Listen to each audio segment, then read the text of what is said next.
Right here, down. Protect your out. We put the work in.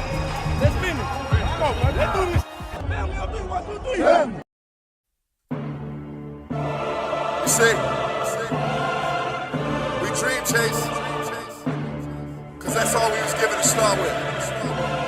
Then we realized the dream was obtainable. Now look at us.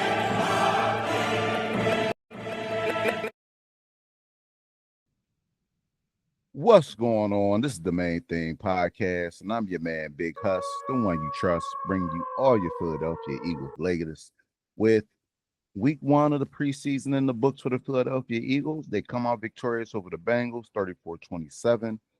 I thought it was a really impressive performance by the Eagles, especially for their first preseason game. You know, often it's a sloppy game, messy game. You really didn't see that from them. You had some camp standouts that continue to impress, and you also had potentially the best backup in the league out there. But before we jump into that, please make sure that you're liking, commenting, you're subscribed to the channel so you don't miss when we drop these new videos. Now, the second team offense really impressed, having their way versus the Bengals starting defense, where they played 9 of 11 projected starters for about the first half of the game. And the second team offense for the Eagles really had their way. Tyler Steen had a good day. Well, I believe he continues to submit while he should be the starter at the right guard position. He had one play which sprung Will Shipley for a 38-yard run, which was the longest run of the day. It was a gaping hole. You probably could have drove a Mack truck through the hole. That's how wide the hole was. I really like what I saw out of him. But the star of the day was our very own Tanner McKee, going 20 for 25, 252 yards, 2 touchdowns, a rushing touchdown as well via the tush push. You could tell the crowd and everybody's waiting to see, hey, are we going to tush push you here? We're just going to line up and go for a regular. The fans were really calling for it, and we got it. It was great to see the tush push back in action, especially after everything going on with a lot of teams trying to ban it during the offseason. But Tanner McKee really commanded the huddle, was very accurate, great ball placement.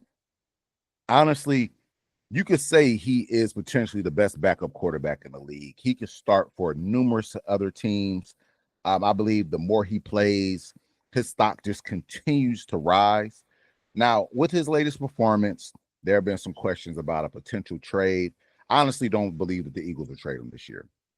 Maybe next year, you know what I mean, kind of let that pot simmer a little bit more, you know what I mean, kind of let his stock rise a little bit more. But I don't really see him being traded this year, especially with the Eagles being or wanting to be known as a quarterback factory. And, QB1 has known to miss a game or two, you know what I mean, during the season. You want somebody you can still have and put in the system, and you're not going to really have too much of a drop-off in performance. So I don't think Tyler Steen will be on the trade market this year. I highly doubt that the Eagles will get rid of him, but he had a great performance. Now, the running back room, as I mentioned to you all before, this is a room that I've wanted to keep my eye on just to see how things kind of shake out after, you already know, Saquon Barkley. But you got Will Shipley, who had 7 carries for 48 yards, 6.9 yards per carry, had the long of 38. Then you had A.J. Dillon, who had 5 carries for 27 yards or 5.3 yards per carry. He also had 3 receptions for 27 yards. I believe that this facet of A.J. Dillon's game kind of goes unnoticed. The soft hands, the catching ability. This is a dynamic that the Philadelphia Eagles love to have, especially out of the running back group. Running backs who can not only choke the ball, but catch it as well. I believe when folks see A.J. Dillon, and I'm one of those people at first, you see him, big guy, 6 foot, around 250 pounds. You kind of think 3 yards in a cloud of dust. North-south runner, but he is a viable pass catcher and gives you an option in the receiving game. So I think that's something to keep notice of, how we continue to use him, like I said, not only as a runner, but as a receiver. I'm really thinking that this group has the potential to be a better unit even than last year. And we all know how much I love me some Kenny Gainwell. I thought Kenny was a great running back, and what he gave us, especially in key moments, he always lived up to the moment and performed up to the moment. But this group and a whole has potential to be better than the running back group from last year. And I want to see how this group continues to grow. Now, the other two stars of the day, first one, Darius Cooper, undrafted rookie out of Charleston State. Man, he's already been showing out in camp. You've been hearing his name damn near every day at the camp, and he carried that performance into the game, hauling in 6 receptions for 82 yards and a touchdown. You feel me? Found the end zone in his very first professional game. He looked really good to me. He looked really good to me. Honestly, kind of like a baby AJ Brown, if I'm being completely honest. And it's ironic that AJ Brown would just so happen to be Darius Cooper's favorite player. Cooper saying, I'm not as tall as him, but he's a bigger type build, fast and physical. He uses his hands, and that's kind of what I put my game on. And you saw that. The touchdown catch, full extension, all hands. There was a crossing route from Tanner McKee, I believe on like a 3rd and short, all hands. He moves the chains.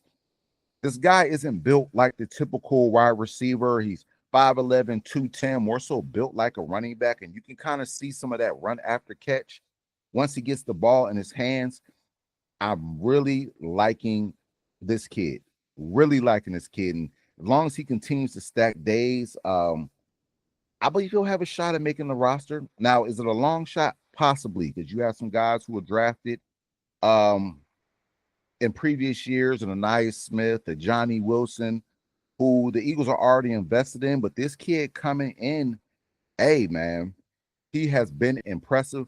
His senior year, he has 76 receptions for over 1,400 yards, 14 touchdowns. So I don't care where you're coming from, whether it be D1, D2, D3, D8. You put up those type of numbers over 1,400 yards, receiving 14 touchdowns, that is impressive. That is impressive. So he's a highly productive receiver. And like I said, it's really translating to the game. I want to keep my eye on this kid, man. He really has been balling. Another receiver who's unfortunately had his game kind of cut short on Thursday night was Elijah Cooks. That was another camp standout who had really b'en balling. Bigger guy, 6'4", 215, suffered a shoulder injury, so we'll continue to monitor that.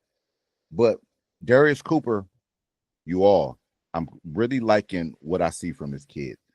Another person who we've been waiting to hear some things from, I really had a outstanding game, if I'm being honest, Johnny Wilson.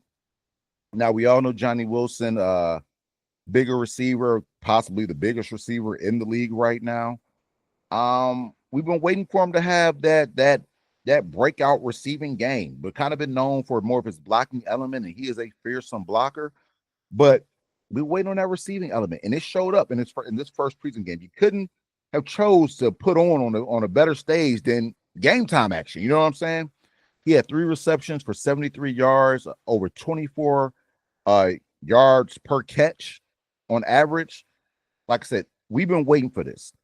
A lot of his catches, he was going up, using his body, full extension, really using that 6'4" frame to body defenders out. And it was good to see. It was good to see him utilizing his frame and being an option in the passing game, because we haven't seen it. Last I remember is Super Bowl, QB1 flicking him a nice little short pass and hitting him in his hands and then dropping it. For him to come up with some big catches in this game, like I said, game time action. I don't care if it's preseason, whatever. When the lights come on, I want to see how you perform. And Johnny Wilson performed. It's kind of opposite there a little bit, because I say more so known for his blocking, not so much receiving. In this game, you know what I mean, it was more so him doing the receiving thing. So that was good to see. I want to also see him continue to stack these days, because just on his frame alone, there are a lot of different things that the Eagles could do with this kid, especially in the red zone. But when your numbers called, you have to make your plays. And I want to see him continue to do that. I thought that the offense really had an outstanding performance for that very first preseason game of the 2025 season, really picking up where the offense ended last year. Things seem to just be rolling. You can see that there's a lot, even though there's some new additions, you know what I mean, here and there in the offense, there's still a lot of chemistry there. Timing didn't seem to be too much off. You know what I mean, as you would expect it to be as you're introducing new players and a new system and things of that nature. Everybody was kind of on cue. Now, some noteworthy injuries, excuse me. Like I mentioned, Elijah Cooks, he suffered a shoulder injury. You had Kenyon Green, who trying to perform a tackle on an interception, suffered a shoulder injury as well. And then you had Sidney Brown, who's going in for a tackle, kind of jogged off the field, suffered a shoulder injury. So these are some things that we'll monitor over the next few days, going up and through our practices and our next preseason game. But hey, the Eagles look like they're locked in and loaded, man. I hope everyone's having a great week. Continue to check us out. More videos to come. We love y'all. Appreciate y'all. Till next time. Have a good one.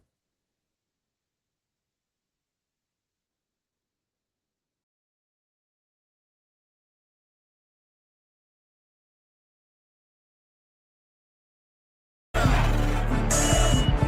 was I was gonna make a lot of money doing what I wanted to do. I went after it, and it was a struggle to achieve it. But you know what? I caught that bitch. Dream chasers.